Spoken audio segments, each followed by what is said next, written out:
The iPhone 15 Pro Max is the first new iPhone I have picked up in a long time that made me say wow. And that's thanks to a new titanium design that makes this big 6.7-inch flagship wonderfully light. Apple also managed to trim the bezels while making the phone shorter and narrower, resulting in a big screen beast that doesn't feel that big. There's a lot of other welcome upgrades to the iPhone 15 Pro Max, including a handy action button that lets you perform all sorts of shortcuts. You also get the world's first 3nm processor in the A17 Pro, which delivers console-like graphics, and there's finally a bigger 5x telephoto zoom to get closer to your subjects and close the gap with Samsung's Galaxy S23 Ultra. Not everything about the iPhone 15 Pro Max is a wow-inducing. At $1,199, the device has a $100 higher starting price than the last model. And while it's nice to see a USB-C port and an end of Lightning, the charging is still relatively slow. So is the iPhone 15 Pro Max the best phone yet? I'll go over all the pros and cons in this in-depth iPhone 15 Pro Max review. The iPhone 15 Pro Max is available for pre-orders and has a release date of September 22. The starting price for the iPhone 15 Pro Max is $1,199, which is $100 more than the iPhone 14 Pro Max, making it the most expensive iPhone ever. Fortunately, that price includes 256GB of storage, which is double the standard amount in last year's flagship.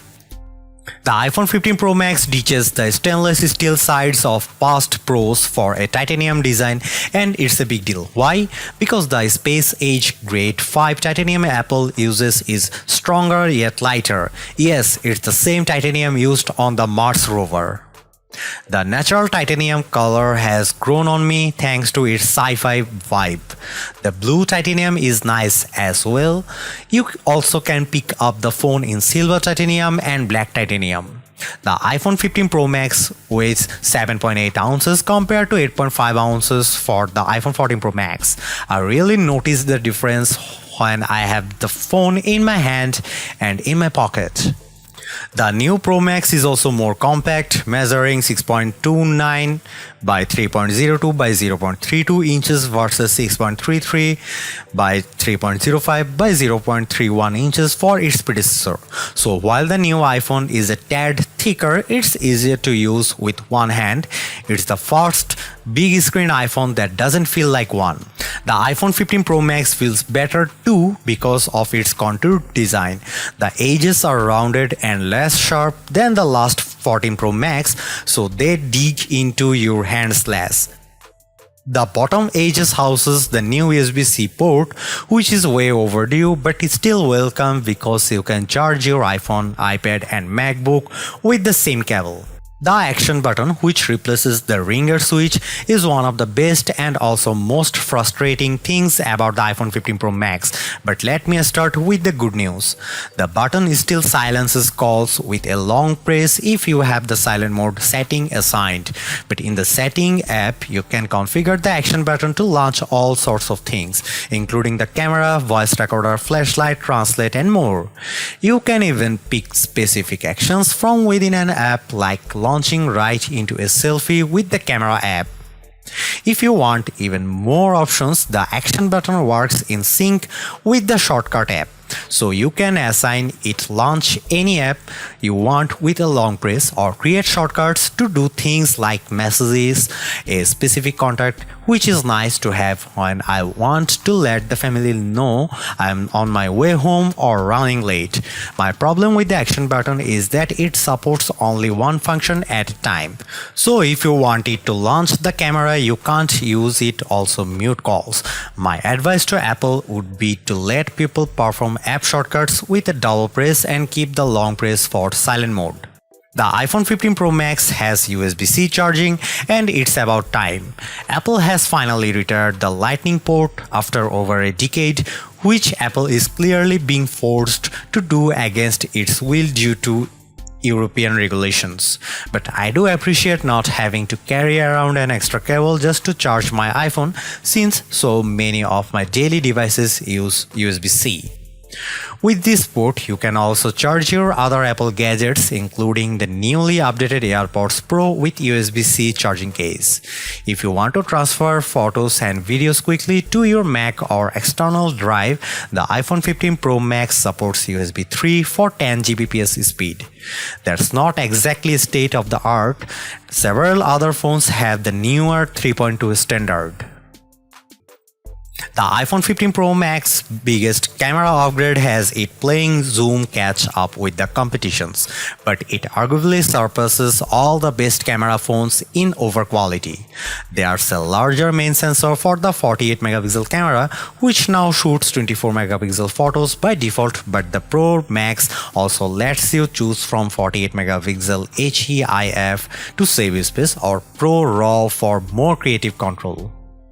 The main camera also gives you 3 shooting options: 24mm, 28mm and 25mm, and you can pick which one by tapping the 1x button to toggle between them. In addition, the iPhone 15 Pro Max's camera is smart enough to sense depth info, so you don't have to engage portrait mode to take a portrait of a person or pet. You can also change the focus point of your shot after the fact. Let's start with the zoom. A new tetraprism lens on the iPhone 15 Pro Max achieves a 5x optical zoom, which is big jump up from the 3x on the previous model and the regular iPhone 15 Pro. You also get a max of 25x digital zoom, up from 15x on the iPhone 14 Pro Max. In our side-by-side testing the Galaxy S23 Ultra, the iPhone 15 Pro Max delivered a sharper and warmer picture at 5x, but at 25x digital zoom, the iPhone's shot has more noise and less definition than Samsung's. What impresses me the most is the iPhone 15 Pro Max night mode performance, as you'll see in these comparison shots. Last but not least, the iPhone 15 Pro Max's ultra-wide camera gets a modest upgrade with a new anti-reflective coating. It does a great job handling the sun coming in from the left side of the frame with a nice gradation of colors in the blue sky, and both the wooden posts in the foreground and the building on the right look sharper. The warmer color profile might not be for everyone though. The iPhone 15 Pro Max packs a number of video upgrades. Cinematic mode now supports digital zoom up to 3x, and pros will appreciate the ability to export ProRes footage via USB-C at up to 4K and 60 frames per second. Based on my testing, the iPhone 15 Pro Max offers breathtaking video quality, and the 5x zoom lets you get closer to the action than ever before. Check out this 4K clip.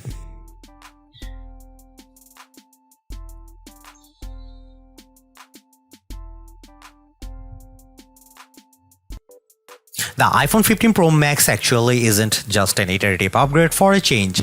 You get a stronger and lighter design from titanium that makes a big differences in everyday use, as well as a smart replacement for the ringer switch in the action button.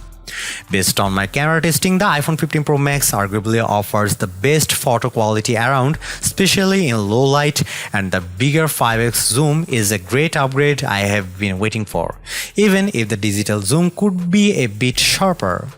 Add in the powerful A17 Pro chip for next-gen gaming, USB-C port and super long battery life, and you have the best iPhone money can buy.